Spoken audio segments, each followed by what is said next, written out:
Welcome back to the channel, and today we're going to be diving into geometry nodes again with a very beginner-friendly tutorial, and I'm going to be showing you how to use geometry nodes to take an object in Blender. In this case, we have this arrow that we'll make, and you have an object that you want it to look at. So when you move that object, doesn't matter where you move it, your object that you give that geometry nodes system to will be looking as well. And the cool thing is, I'll quickly just show you why this is so handy, because you can add in any other object, and you could simply go to your modifiers and also give it that same geometry node system. So now you have a whole bunch of different things looking at things like this. In fact, my next upcoming tutorial, which I'll be uploading today as well, will be taking this to a more cool level, and we'll be making this very motion graphic that you see here. So learning this little basic tutorial will help you do the next upcoming tutorial very well, which is going to be a ton of fun, as you can see here. So let's jump in, and I hope you guys enjoy learning how to set this up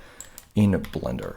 So if a new scene open up in Blender, we're going to just set up a really simple example here. So I'm just going to select all of the default objects. I'm going to press delete on my keyboard, and then what we're going to do, we're going to go Shift A, we're going to go over to our mesh options, and then we're just going to go down to the cone option. Once we have that done, we can just tab into edit mode real quick. Let's just go to our face select option. And this is just more of a personal aesthetic option, but I'm just going to select this bottom face. I'm going to press I to inset it, and then just E to kind of extrude it down. That's it. And I'm just going to go back into object mode. And what I'll do, just for a little bit of aesthetic appeal, I'll just go to my modifiers and just give it a bevel, like so. And just kind of drag it down a little bit. And then I'm going to right click and go shade auto smooth. And now we have just a simple little 3D arrow, if you will. If you want to, go add a material, and in the viewport, give it a color. Honestly, that's not really that relevant. So what we want to do now is just go Shift A, and let's just go to our mesh options. Let's just add in good old Suzanne. Okay, she's really handy for a lot of these sort of things. I'm going to take her and move her up. And let's just go to the modifiers and just give her a subdivision. By the way, this is not relevant, like she doesn't have to have a subdivision. You can use any object. I just like to add it in for appeal, and because I can't help myself, I'll probably just give it a material.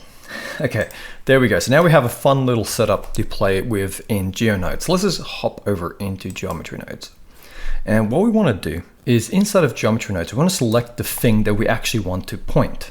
Now we want to make sure that we actually have the geometry nodes modifier. Right now you can see here these things are selected, and by default they have sort of like some of them, like for example the smooth has its own sort of node setup. So just ignore that, just go add modifier and just go add geometry nodes.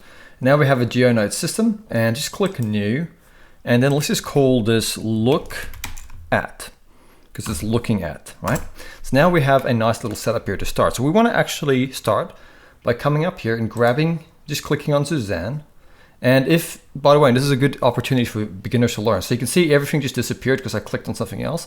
If you want that to stop, you can just click on this geometry nodes object and just click on this pin. So now if we come and click here and drag on Suzanne, we can drag her right in here. And you can see she now has the object info, and we can come here and click on relative. Make sure to set it to relative. So now we have that object info.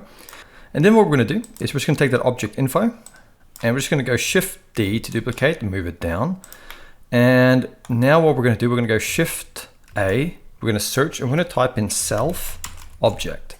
And that just means we're referencing the arrow itself. That's why it's self object. We're just going to plug the self object into here instead of Suzanne. It's now the actual arrow itself. Okay, very simple to understand. Then what we want to do is we want to subtract the location values of these two objects. That's really simple to do. We're going to go Shift A, we're going to go search and type in vector math, and just get a vector math node. Let's just change it to subtract, and then just take the two locations and plug them both into the two vectors like this. Very simple to do. And then kind of just move it here.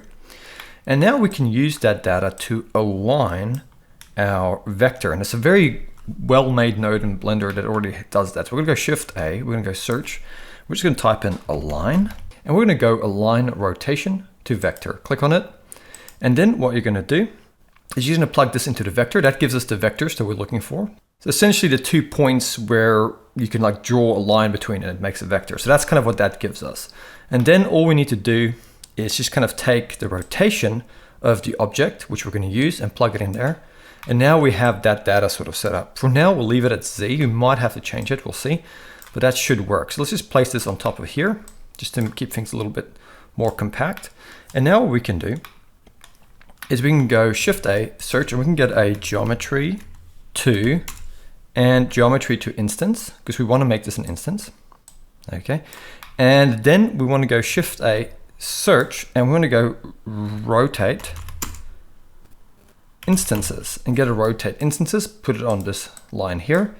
And now all we need to do is take that rotation data and plug it into the rotation of the rotate instances.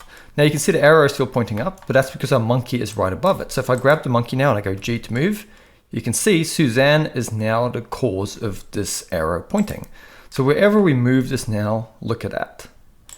Okay, very fun to play with, by the way. You can see, there we go. We have this arrow just pointing. Now, this is a very basic tutorial, and you might be wondering, why do I need this? Well, believe me, there'll be times where this sort of stuff is going to be invaluable in motion graphics, and you could use it in a more complex setup. So I hope you guys have enjoyed this tutorial. I'll see you next time, and thank you for watching.